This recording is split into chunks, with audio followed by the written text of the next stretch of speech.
भैया,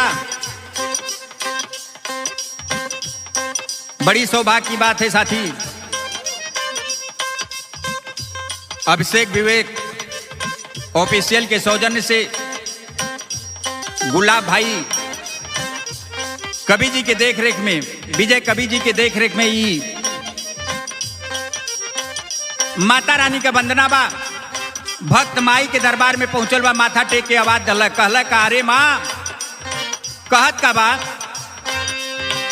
जय अम्बे जगदम्बे पीड़ा वाली बीड़ा बा बजा देबू हो।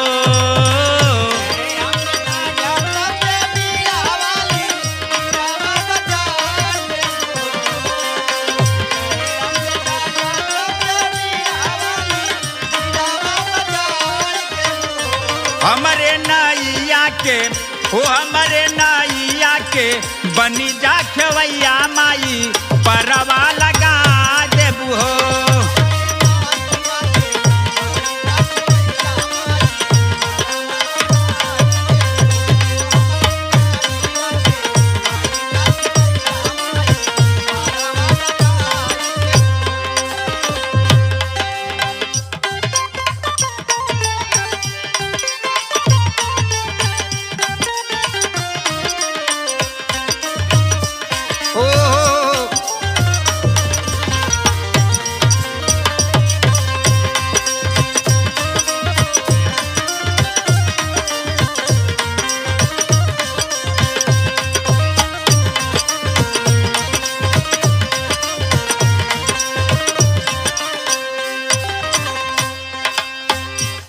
भक्त बता रहल बा, से तब सन तना बीड़ा के बजाना वा,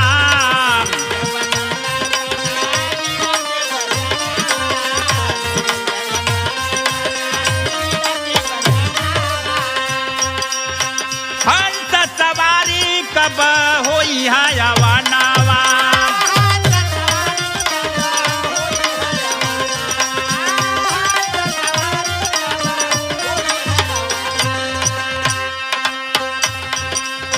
ज्ञान वाली ज्योतिया जला देबू, ज्ञान वाली ज्योतिया जला देबू, सरगम सजा देबू हो।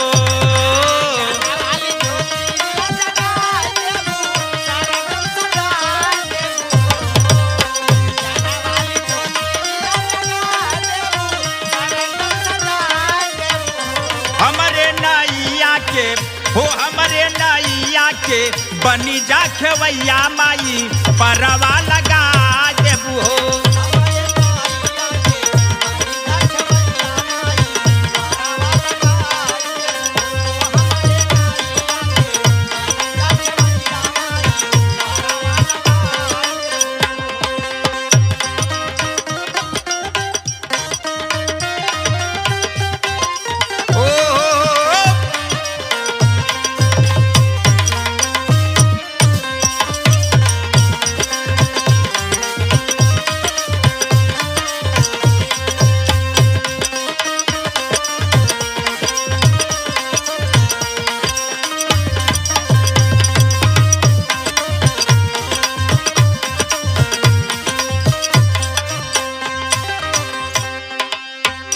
दूसरी लाइन में भक्त बता रहल बा, अरे माँ तेरे दरबार में महर्षि ऋषि महात्मा लोग आकर के तेरे चरण का पूजा किए। मैं माता रानी आपसे यही विनती करता हूँ कि माँ तेरे चरण का मुझे भी धूल मिल जाएगी तो मेरी भी जिंदगी धन्य हो जाएगी। बता रहा है भक्त, तुलसी कबीर अइला तोहरी सरानिया,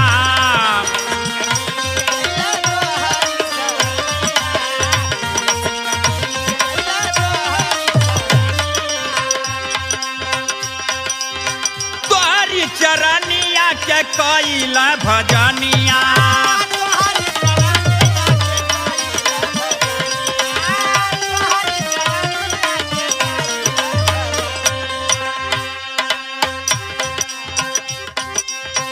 महफिल महफिल में गीतिया गवा देबू,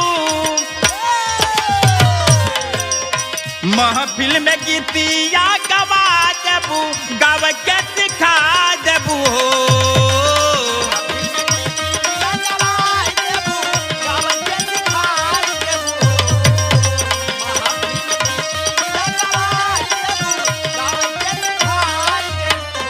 हमरे नैया के ओ हमरे नैया के बनी जा खेवैया माई परवा लगा देबू हो।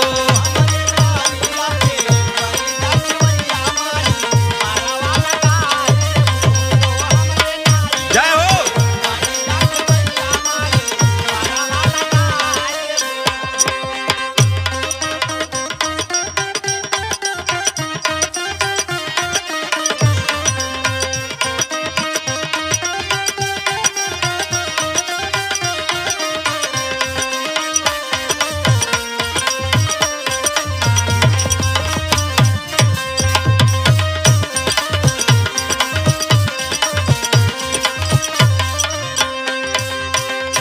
गुरुव बिहारी पत्तू भाई ला सपनावा,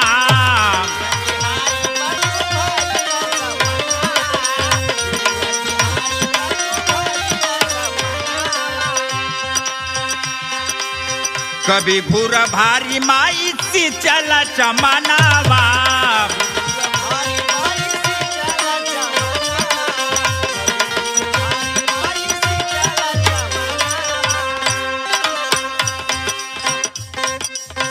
के राकेश विजय कवि के रहिया देखा देबू, राकेश विजय कवि के रहिया देखा देबू, अरे सरगम सजा देबू हो। ये हमारे नैया के बनी जा खेवैया माई परवा लगा देबू हो। हमारे नैया के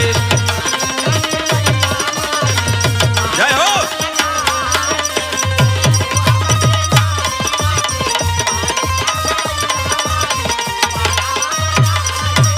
ओ हमारे नैया के बनी जा खेवैया माई परवा लगा देबू हो। हमारे नैया के बनी जा खेवैया माई परवा